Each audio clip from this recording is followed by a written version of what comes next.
Assalamualaikum warahmatullahi wabarakatuh. Salam sejahtera dumateng seluruh umat Gusti Kang Maha Kuwasa. Bahasane aku gitu, bahasane wong Islam, Allah Subhanahu wa taala. Gitu. Sesungguhnya agama itu mengajarkan tentang kebaikan. Gitu. Tidak ada lain. Agama itu mengajarkan tentang kebaikan dan kebenaran. Tapi kebaikan dan kebenaran itu ujungnya adalah suatu kebahagiaan. Lah bahasane nyong, bahasane wong Banyumas gitu ya. Bahasane wong Banyumas lah. Gitu. Jadi nyong gemeyan cilik gampangane kae. Gemeyan cilik masa kecil ngono lah, ngono. Ya dikenalkan sama orang tua gitu, bahwa kamu mus ning alam dunia lahir iku ana sing nyipta. Sing nyipta sapa? Ya sang yang nyipta itu ya Allah Subhanahu wa taala. Karena saya beraliran dengan agama Islam syariatnya. Menanggapi kemunculan Nabi yang ke-26 ini, yang mengaku sebagai Nabi ke-26 ini, ya saya hanya ingin berbicara bagi orang yang beragama Islam, jangan terpanting dan jangan terprovokasi gitu. Biasa saja gitu. Karena orang ingin membuat suatu suasana yang tidak baik kan memang begitu gitu. Jadi ya kita biasa aja, kita jalankan ibadah apa yang sesuai dengan keyakinan kita gitu. Adapun perbuatan yang setiap orang lakukan pasti kan ada pertanggungjawabannya gitu, baik di dunia maupun kelak di akhirat gitu. Jadi kita ya biasa-biasa saja, tanggapi dengan biasa-biasa saja, tidak usah terprovokasi, tidak usah merasa panas, tidak usah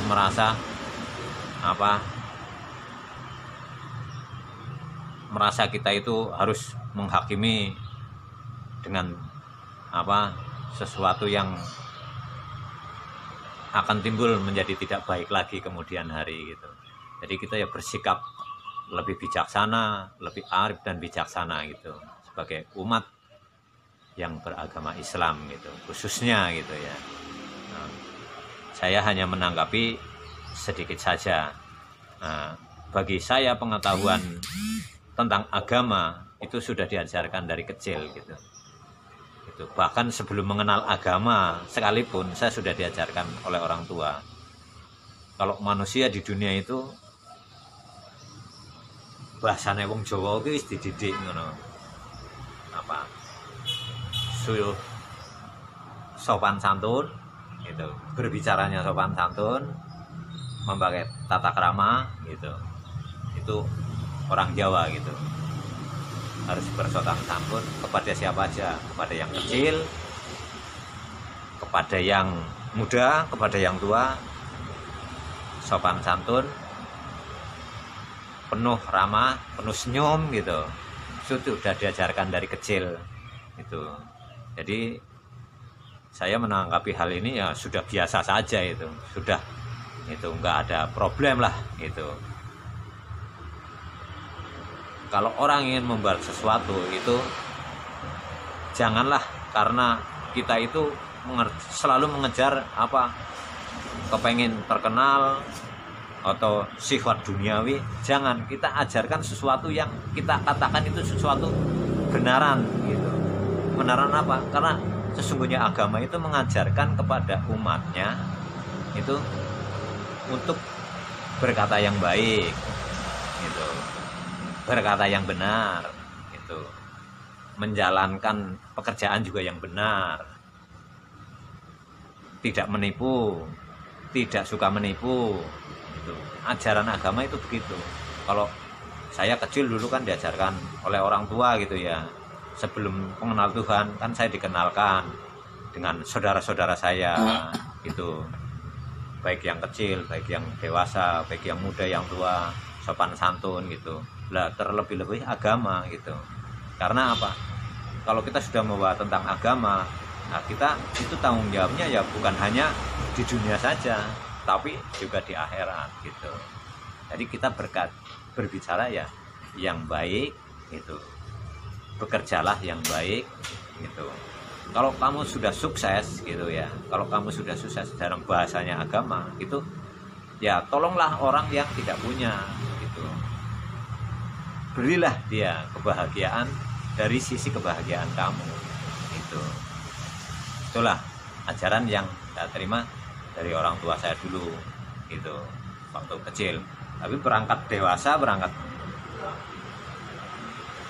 ajaran yang harus saya terima itu kan harus lebih mendalam lagi. Seperti apa misalnya? Kalau bahasanya yang saya ketahuin, bahasa agama Islam kan ada syariat, tarekat, hakikat, marifat.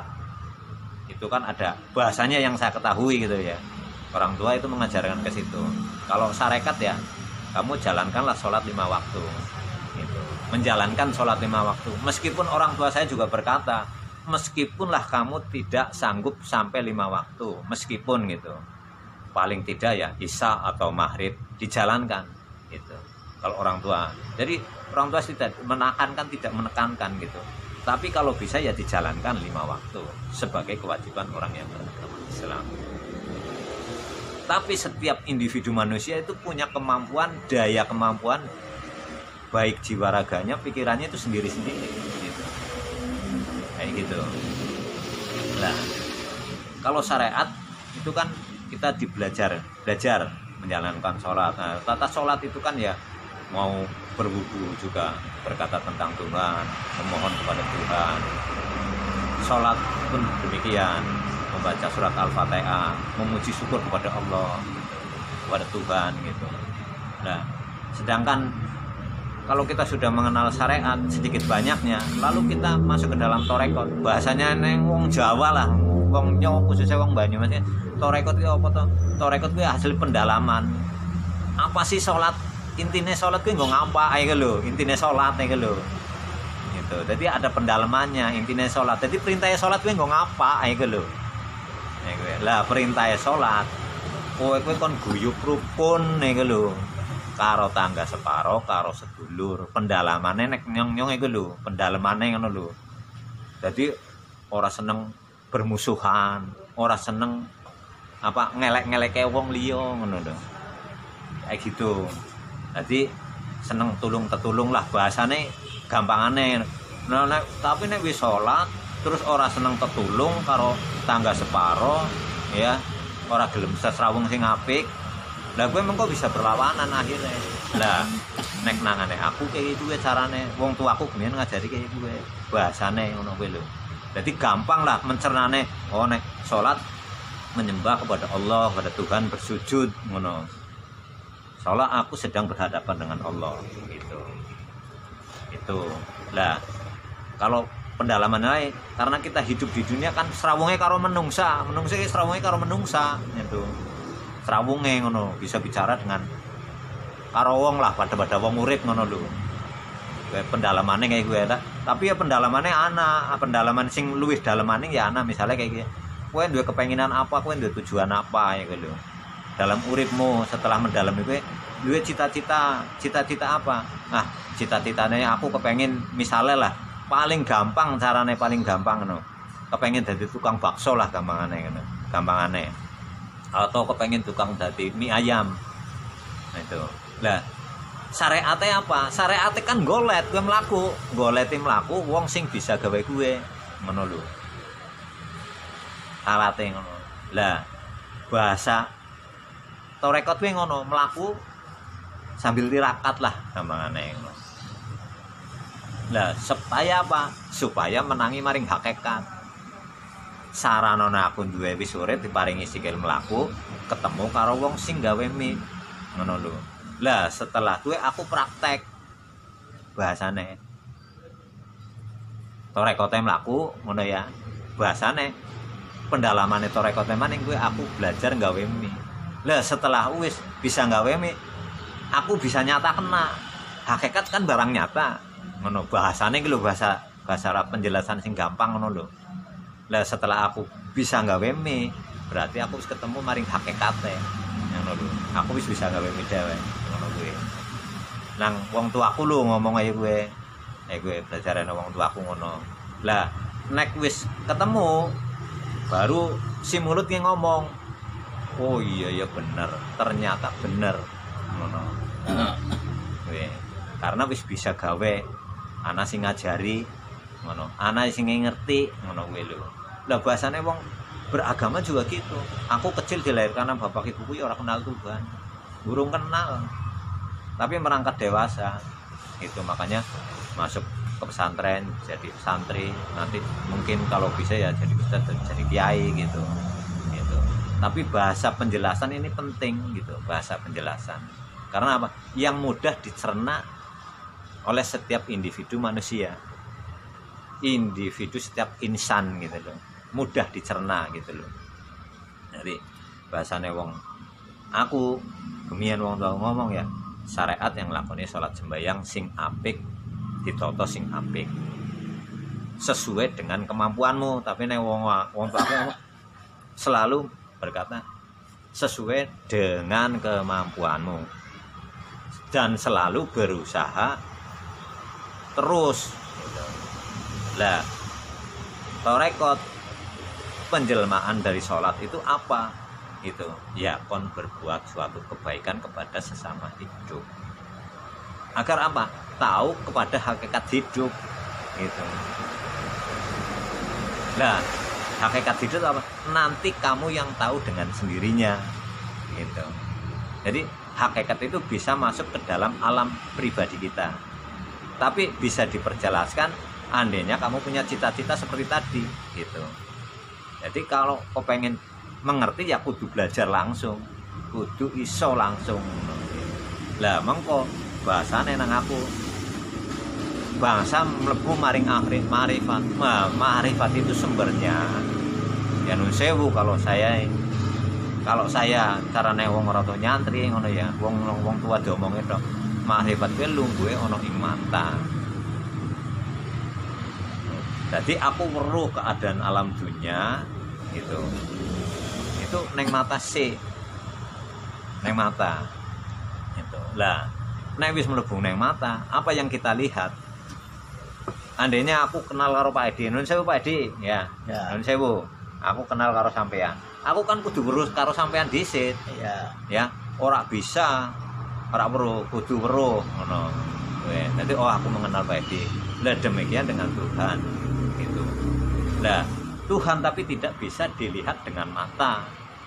Tidak bisa dengan mata panca indera kita itu tidak. Lah makanya di situ ada mata hati. Ya. Nah, yang bisa melihat Tuhan itu mata hati. Gitu. Tapi kalau alam dunia itu harus dilihat dengan mata. Gitu. Makanya kadang ada orang yang nun sewu, ada orang buta. Tapi panca inderanya lebih tajam daripada inderanya orang yang melihat kesempurnaannya. Karena dia memakai rasa, bahasane wong Jawa memakai rasa, pakai batin, kebatinan, pakai batin, bahasa batin ngono. Bahasa rasa. Kayak gitu.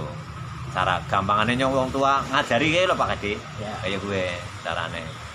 Gue wong tuaku gemian ngandani gue kayak gue. Jadi ora angel ora lha kowe gemi arep mlebu surga, arep mlebu neraka, tergantung perilakumu nang alam dunia iki. Ya. Gumantung neng perakim nang alam dunia. Kalau Allah itu sudah dijelaskan kok dalam bahasane kula wong Islam lho ya. Allah itu Maha Pengasih, Maha Penyayang. Kula wis dijelaskan kok. Dan sudah diucapkan sama kita. Berkali-kali setiap mungkin ya, setiap aku duduk, setiap aku makan bismillahirrahmanirrahim. Setiap aku mau makan bismillahirrahmanirrahim. Setiap aku mau tidur bismillahirrahmanirrahim. Itu sudah diucapkan berkali-kali. Bahkan bertahun-tahun yang lalu, bahkan beratus-ratus tahun yang lalu, bahwa Allah itu Maha Pengasih, Maha Penyayang. Gitu. Sudah dijelaskan. Gitu loh. Lah, Maha Pengasih wae, Maha Penyayang bagaimana? Gitu. karena dia Maha Pengasih, Tuhan bagi saya orang Islam, Allah ya bagi saya lho tafsirku ya atau pengertianku pribadi ngono ya, bahwa Allah menciptakan aku nang alam dunia. Kenapa ada pengasih? Ya kalau Allah itu tidak mengasihi saya, enggak akan saya hidup di dunia, Mas. Enggak akan gitu ya. Karena Allah Maha Pengasih, makalah aku dihidupkan di dunia. Penyayang apa? Aku dipelihara. Pagi, siang, dan malam saya dipelihara oleh Allah. Allah memelihara saya.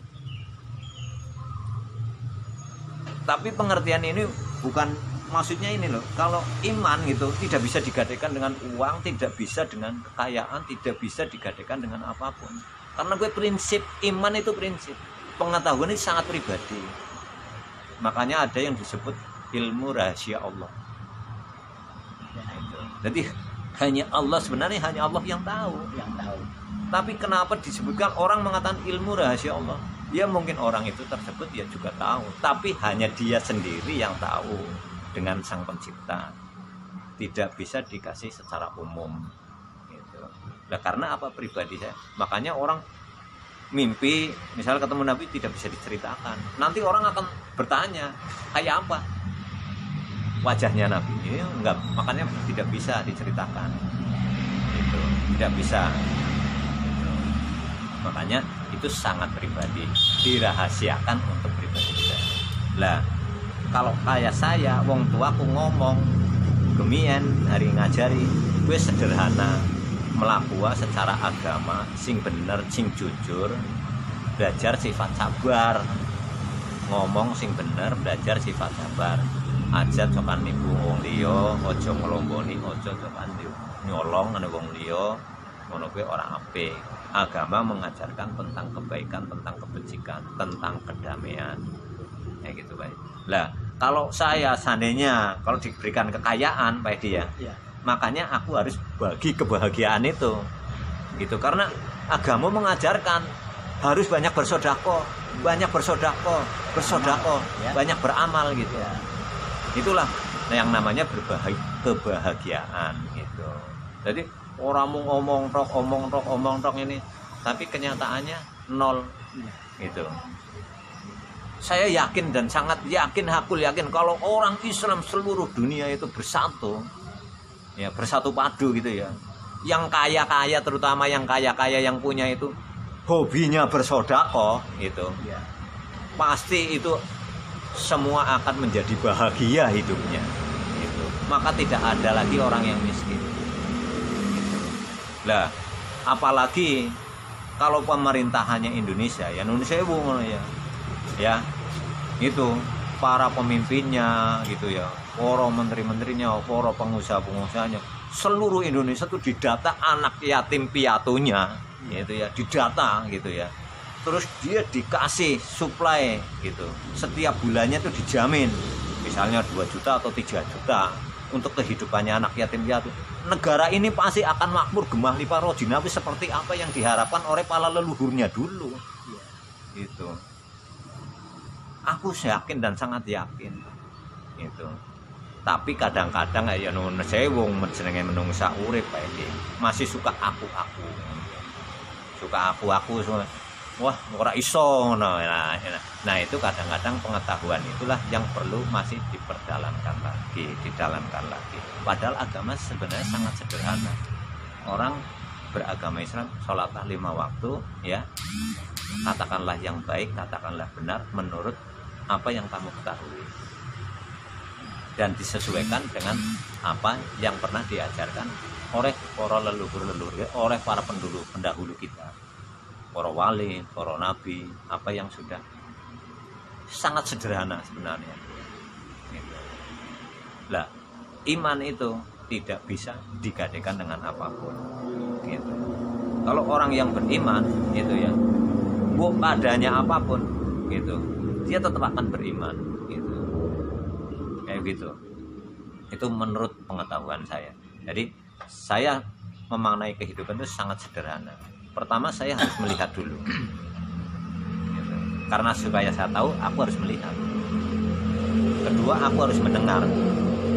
Kalau sudah melihat dan mendengar, lalu aku katakan yang baik. lalu saya akan katakan yang baik.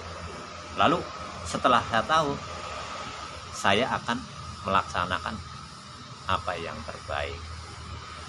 Kalau saya hidup di Pulau Jawa atau hidup di Nusantara, ya aku harus berbuat kepada negaraku semaksimal mungkin sepengetahuan saya.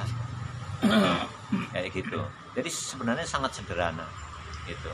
Cuma kadang-kadang kita itu apa yang belum terjadi dilempar ke dalam suatu yang seperti ngawang gitu. Jadi kadang orang itu jadi terjerembab gitu. Sebenarnya kalau setiap individu manusia akan masuk ke dalam surga, ingin masuk ke dalam surga itu ya kerjakanlah sesuatu yang baik, yang baik-baik saja menurut ajarannya, agamanya. Misalnya saya seorang Islam, ya saya harus mengakuni sholat sembahyang, ya entah maghrib, entah misa, kan sesuai dengan kemampuan. Syukur-syukur kalau saya dikasih kemampuan, Allah kasih kemampuan, saya mengajarkan 5 waktu. Namun demikian manusia diwajibkan berusaha, gitu. Diwajibkan berusaha semampu mungkin, sebisa mungkin, gitu. Ya, gitu. Lah setelah itu dikerjakan, ya lalu bagilah kepada sesama. Bahwa kalau kamu ingin masuk surga, ya harus berkata yang baik, bekerjalah yang baik. Lalu kamu berdoa kepada Sang Pencipta, gitu. Memuja dan memuji kepada Sang Pencipta. Bagi saya yang beragama Islam, ya kepada Allah Subhanahu wa taala, kepada junjungan kita Kanjeng Nabi Muhammad Rasulullah sallallahu alaihi wasallam sebagai apa? Penghulu kita, karena dia yang mengajarkan adanya wahyu ilahi kan dari Kanjeng Nabi Muhammad Rasulullah SAW. Lah, karena saya orang bodoh, saya orang tidak pernah di pesantren, saya hanya memaknai hidup sebenarnya sangat sederhana. Kalau seluruh orang Islam yang ada di Indonesia yang sudah mampu-mampu, yang sudah kaya-kaya, mau bersedekah, menyantuni anak yatim piatu seluruh Indonesia dikumpulkan berapa, disantuni setiap bulannya 2 juta atau 3 juta untuk kehidupannya. Saya yakin dan sangat hakul yakin gitu. Pasti negara ini akan gemah ripah loh jinawi. Nah, saya mengharapkan kepada seluruh pemimpin-pemimpin negeri ini yang memegang kekuasaan negeri ini dan kepada para pengusaha-pengusaha itu, janganlah itu, ya, janganlah itu selalu memperdapatkan agama. Itu nanti akan timbul nggak baik. Tapi setiap agama pasti mengajarkan tentang kebaikan,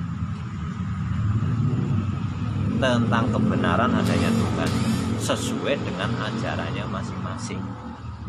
Nah, itu pengetahuan yang saya ketahui baik di nah, itu.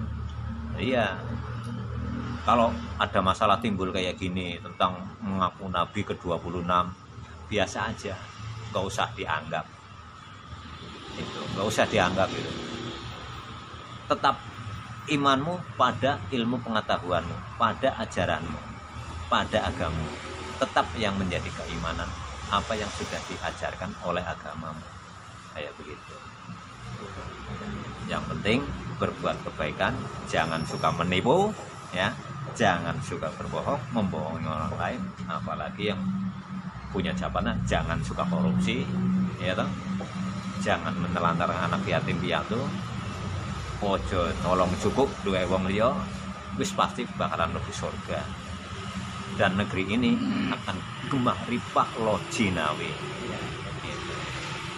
Itu Pak. Nah, saudara-saudara setanah air bahkan di seluruh dunia gitu. Bila menyimak ini pembicaraan saya ada kurang lebihnya, saya mohon minta maaf, saya mohon pengampunan kepada Allah Subhanahu wa taala itu. Dengan kelalaian bahasa saya sing ora bisa dipahami, sing ora bisa dimengerti, nyonge njaluk ngapura, kawulonipun nyuwun ngapura. Saya minta maaf kepada seluruh saudaraku yang ada di Nusantara, baik yang beragama Islam, baik yang beragama Kristen, Hindu, Buddha, itu. saya mohon minta maaf. Assalamualaikum warahmatullahi wabarakatuh. Salam sejahtera. Amin ya rabbal alamin.